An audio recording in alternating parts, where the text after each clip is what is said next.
नमस्कार, स्वागत है आपका EN हिंदी पर। आज है 1 जून 2022 और हिमाचल प्रदेश की आज की सबसे बड़ी खबरें हम आपके लिए लेकर आए हैं। हमेशा की तरह आप इस वीडियो को लाइक कर दीजिएगा। चैनल पर नहीं जुड़े चैनल को आप सब्सक्राइब जरूर करें। फेसबुक पर आप हमारे पेज EN हिंदी को लाइक और फॉलो जरूर करें।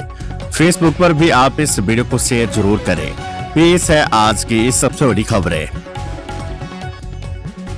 चुनावी घोषणा से पीएम का परहेज, न मंडी एयरपोर्ट का जिक्र, न बल्क ड्रग पार्क की बात। हिमाचल बेशक चुनावी दौरों से जा रहा हो, लेकिन प्रधानमंत्री नरेंद्र मोदी मंगलवार को अपने शिमला दौरे के दौरान किसी भी चुनावी घोषणा से बचे। उन्होंने इस जनसभा के दौरान ऐसी कोई भी घोषणा नहीं की जिसका लक्ष्य चुनावी लाभ हो। प्रधानमंत्री के दौरे के दौरान न ही मंडी एयरपोर्ट का जिक्र आया और न ही बल्क ड्रग पार्क का। भारत सरकार में हिमाचल के अब भी बहुत से ऐसे मसले पेंडिंग है जिनको लेकर मुख्यमंत्री जयराम ठाकुर बार बार दिल्ली जाकर अपनी बात रखते हैं। इनमें ग्रीनफील्ड एयरपोर्ट, मंडी, बल्क ड्रग पार्क, ऊना और सेब पर आयात शुल्क बढ़ाने जैसे मामले हैं। मंडी एयरपोर्ट एक बड़ा प्रोजेक्ट है जिसको लेकर हिमाचल सरकार एयरपोर्ट अथॉरिटी ऑफ इंडिया के साथ एग्रीमेंट साइन कर चुकी है। इसके बावजूद इस एयरपोर्ट को राज्य सरकार अपने संसाधनों से नहीं बना सकती है। 4 लेन से जुड़ी कमियां जल्द सुधारे, धर्मशाला में बैठक के दौरान उपायुक्त के अधिकारियों को निर्देश। उपायुक्त कांगड़ा डॉक्टर निपुल जिंदल की अध्यक्षता में मंगलवार को मटौर, शिमला और मंडी पठानकोट 4 लेन निर्माण के लिए भू अधिग्रहण, पेड़ों, मकानों व भवनों इत्यादि की गणना और आंकलन का कार्य शीघ्र पूर्ण करने के निर्देश अधिकारियों को दिए है। मंगलवार को धर्मशाला में डीसी कार्यालय के सभागार में उपायुक्त ने कहा कि 4 लेन के निर्माण के लिए वन अधिकारी अधिनियम FRA के तहत लंबित मामलों की औपचारिकताएं पूर्ण कर हाईवे अथॉरिटी के अधिकारियों को सौंप दिए गए हैं। इसके साथ ही 4 लेन निर्माण की जल्द में आने वाले भवनों की लागत का मूल्यांकन प्रक्रिया का कार्य प्रगति पर है। उन्होंने सभी अधिकारियों को 4 लेन से जुड़ी सभी त्रुटियों को दूर करने के निर्देश दिए हैं। सुखविंदर सिंह सुक्खू बोले, जयराम सरकार को नहीं बचा पाएंगे प्रधानमंत्री। हिमाचल प्रदेश कांग्रेस के पूर्व अध्यक्ष और वर्तमान में चुनाव प्रचार समिति के अध्यक्ष सुखविंदर सिंह सुक्खू ने कहा कि प्रधानमंत्री नरेंद्र मोदी इस बार जयराम ठाकुर की सरकार को नहीं बचा पाएंगे। प्रदेश के लोग जान चुके हैं कि मोदी हर बार सपने बेचने के लिए हिमाचल आते हैं। इस बार भी उन्होंने प्रदेशवासियों को ठगा। उनके दौरे से लोगों को अनेक सौगातें मिलने की उम्मीद थी, लेकिन वे झुंझुना थमाकर निकल गए हैं। जनता भाजपा और मोदी सरकार को अब भली भांति समझ चुकी है और उनके झांसे में आने वाली नहीं है। जयराम सरकार हर मोर्चे पर विफल रही है। जनता ने प्रदेश सरकार को पूरी तरह से नकार दिया है। सत्येंद्र जैन 9 जून तक ईडी की हिरासत में, केंद्रीय एजेंसी ने जांच में सहयोग न करने पर किए थे गिरफ्तार। प्रवर्तन निदेशालय द्वारा मनी लॉन्ड्रिंग केस में गिरफ्तार किए गए हिमाचल में आम आदमी पार्टी के प्रभारी और दिल्ली सरकार के मंत्री सत्येंद्र जैन को 9 जून तक ईडी की हिरासत में भेज दिया गया है। ईडी ने सोमवार को करीब 6 घंटे तक चली पूछताछ के बाद धन शोध निवारण अधिनियम PMLA के प्रावधानों के तहत सत्येंद्र जैन को गिरफ्तार कर लिया था। ईडी का कहना है कि जैन उनके खिलाफ चल रही मनी लॉन्ड्रिंग की जांच में केंद्रीय जांच एजेंसी के साथ सहयोग नहीं कर रहे थे। जैन को इस मामले में कथित तौर पर शामिल बताया जा रहा है। 8 साल में बेबसी से बाहर निकला देश, पीएम ने की 2014 से पहले और बाद के भारत की तुलना। केंद्र सरकार के 8 साल पूरा होने पर शिमला में आयोजित गरीब कल्याण सम्मेलन में प्रधानमंत्री नरेंद्र मोदी ने हर भारतवासी के लिए काम करने का प्रण लिया है।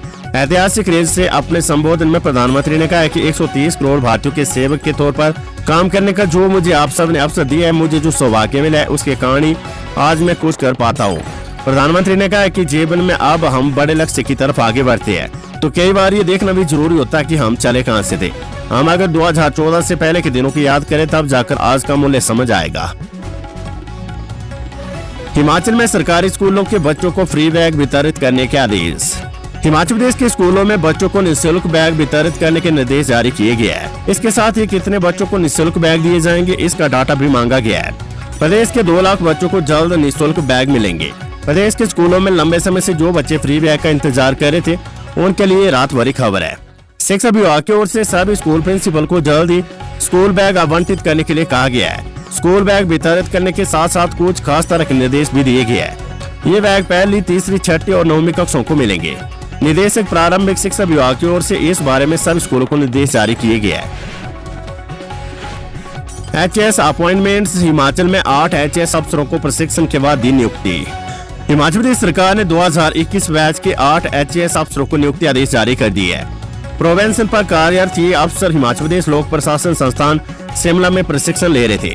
HS अमित कलथै को सहायक उपायुक्त विकास और खंड विकास अधिकारी करसोग, मयंक शर्मा को सहायक उपायुक्त विकास और खंड विकास अधिकारी भोरंज, आरसीएस शर्मा को सहायक उपायुक्त और विकास खंड अधिकारी ट्योग, आकांक्षा शर्मा को सहायक उपायुक्त विकास और खंड विकास अधिकारी नादौन, ओ सिंह को सहायक उपायुक्त विकास और खंड विकास अधिकारी नगर, मोहित रतन को सहायक उपायुक्त विकास और खंड विकास अधिकारी मसोबरा और कुलवंत सिंह को सहायक उपायुक्त विकास और खंड विकास अधिकारी निचार के पद पर नियुक्ति दी गई है। Weather update. हिमाचल के 8 जिलों में बारिश के आसार। हिमाचल प्रदेश के मध्य और उच्च पर्वतीय 8 जिलों में बुधवार 1 जून को बारिश के आसार है। मैदानी जिलों में मौसम साफ रहेगा। गुरुवार से पूरे प्रदेश में धूप खिली रहने की संभावना है। 2 से 4 जून तक पूरे प्रदेश में मौसम साफ बने रहने का पूर्वानुमान है। मंगलवार को राजधानी शिमला सहित प्रदेश के सभी क्षेत्रों में मौसम साफ रहा। ऊना में अधिकतम तापमान 39.4 डिग्री तक पहुंच गया। उधर हिमाचल प्रदेश में मई के दौरान सामान्य से 23% कम बारिश हुई है।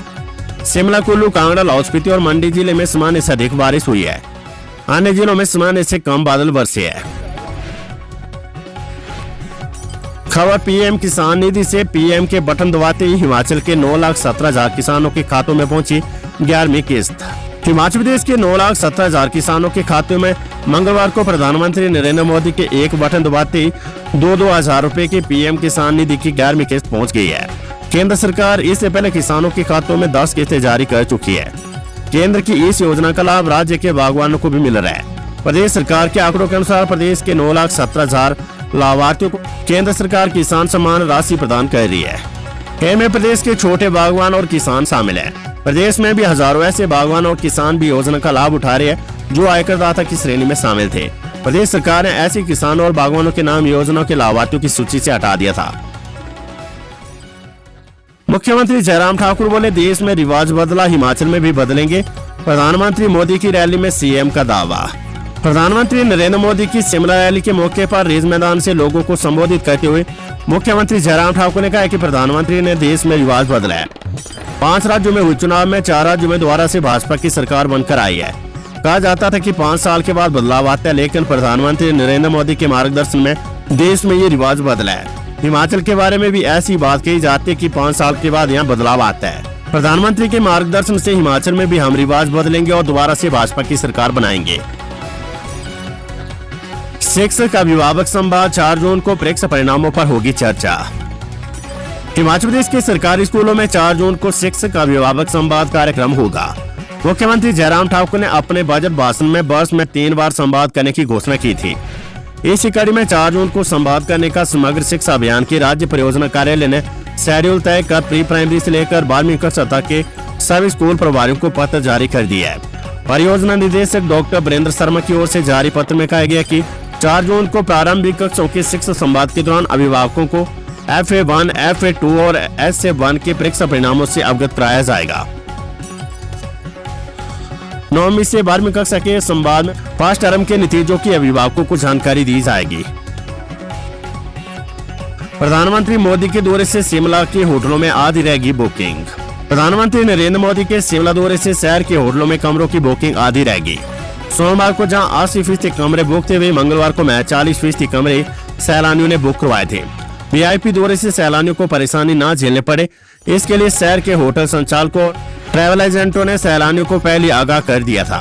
वीकेंड पर शिमला पहुंचे सैलानी जिन्हें मंगलवार को वापस लौटना था, वे भी सुबह 4 से 5 बजे के बीच ही रवाना हो गए। प्रधानमंत्री मोदी के जाने के बाद युवा कांग्रेस ने शिमला में छतरी खोलकर निकाली रैली। मध्य प्रदेश युवा कांग्रेस ने प्रधानमंत्री मोदी के मंगलवार को रिज मैदान पर कार्यक्रम के बाद अनोखे अंदाज में छतरी खोलकर रैली निकाली।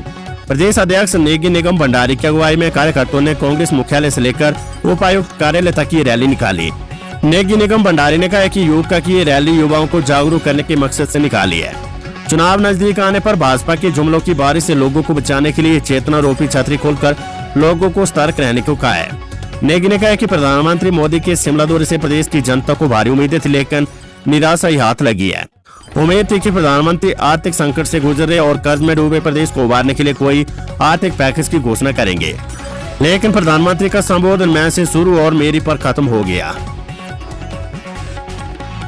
रिक्रूटमेंट नियर चौक विस्तार में खाली पद भरने की प्रक्रिया शुरू। 14 और 19 जून को होगी परीक्षा। मेडिकल विस्तालय नेर चौक में विभिन्न विभागों में स्टाफ के 17 पदों को भरने की प्रक्रिया शुरू हो गई है। इसके लिए विस्तालय की ओर से परीक्षा करवाई जाएगी। इसमें 14 जून को असिस्टेंट अकाउंटेंट की परीक्षा होगी, जबकि 19 जून को जूनियर ऑफिस असिस्टेंट के लिए परीक्षा ली जाएगी। खबर तकनीकी शिक्षा बोर्ड से लीड पैड की 3200 सीटों के लिए आए 6829 आवेदन। हिमाचल प्रदेश तकनीकी शिक्षा बोर्ड धर्मशाला के पास जून माह में प्रस्तावित बहुतकनीकी प्रवेश परीक्षा पैट और lateral entry entrance test LEET के लिए रिकॉर्ड आवेदन पहुंचे हैं। 2 साल बाद होने जा रही इस प्रवेश परीक्षा के लिए 3200 के करीब सीटों के लिए 6829 के करीब आवेदन पहुंचे हैं। इनमें से पैट के लिए 4382, जबकि लीड के लिए 2447 के करीब अभ्यर्थियों ने आवेदन किया है। बेटी से दुराचार पर बाप को 20 साल की कैद, मंडी में अदालत ने सुनाया फैसला, आरोपी को 50,000 रुपए जुर्माना।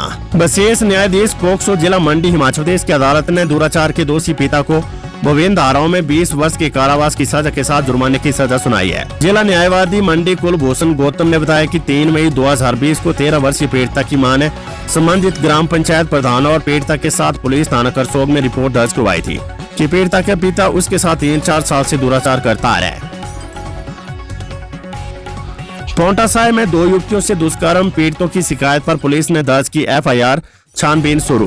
उपमंडल पांवटा साहिब के अंतर्गत 2 अलग अलग युवतियों के साथ दुष्कर्म का मामला सामने आया है। पुलिस ने दोनों ही मामलों में पीड़ित युवतियों की शिकायत पर मामला दर्ज कर लिया है। पहले मामला में पांवटा साहिब के मेहरूवाला निवासी 19 वर्षीय युवती ने शिकायत दर्ज करवाई कि कुछ माह पूर्व मिस्रवाला निवासी अनीस नामक युवक ने शादी के झांसे में उसके साथ जबरदस्ती दुष्कर्म किया। उसके पश्चात कुछ दिनों बाद अनीस एक वाहन से जबरदस्ती उसे बिठाकर एक अन्य व्यक्ति के साथ पांवटा ले गया तथा नशीला पदार्थ खिलाकर उसके साथ दुष्कर्म किया है। पुलिस ने पीड़ित युवती की शिकायत के आधार पर आरोपी के खिलाफ धारा 376, 506 के तहत मामला दर्ज कर लिया है। उधर दुष्कर्म के एक अन्य मामले में पांवटा साहिब की 16 वर्षीय नाबालिग युवती ने पुलिस थाना पांवटा साहिब में शिकायत दर्ज करवाई कि वे पांवटा साहिब स्थित एक अस्पताल के मालिक के घर देख रेख व खाना बनाने का कार्य करती है। कुमारवी में हादसा, ट्रक से टकराई सरकारी बस, ड्राइवर की गई जान, truck driver Hamirpur medical college refer. Kumarvi थाना के तहत शिमला धर्मशाला NH पर नसवाल के पास HRTC बस व ट्रक की भिड़ंत होगी। हादसे में बस ड्राइवर की मौत होगी। मृतक की पहचान अरुण कुमार, उम्र 44, निवासी पंचरूखी, जिला कांगड़ा के तौर पर हुई है। वहीं 5 लोग घायल हुए। इसमें 3 सवारियां, ट्रक चालक और ट्रक में सवार अन्य व्यक्ति शामिल है। घायलों को उपचार के लिए कुमारवी अस्पताल पहुंचाया गया है। ट्रक चालक की हालत गंभीर देखकर उसे हमीरपुर मेडिकल कॉलेज रेफर किया गया है। कुमारवी पुलिस ने मामला दर्ज कर छानबीन शुरू कर दी है।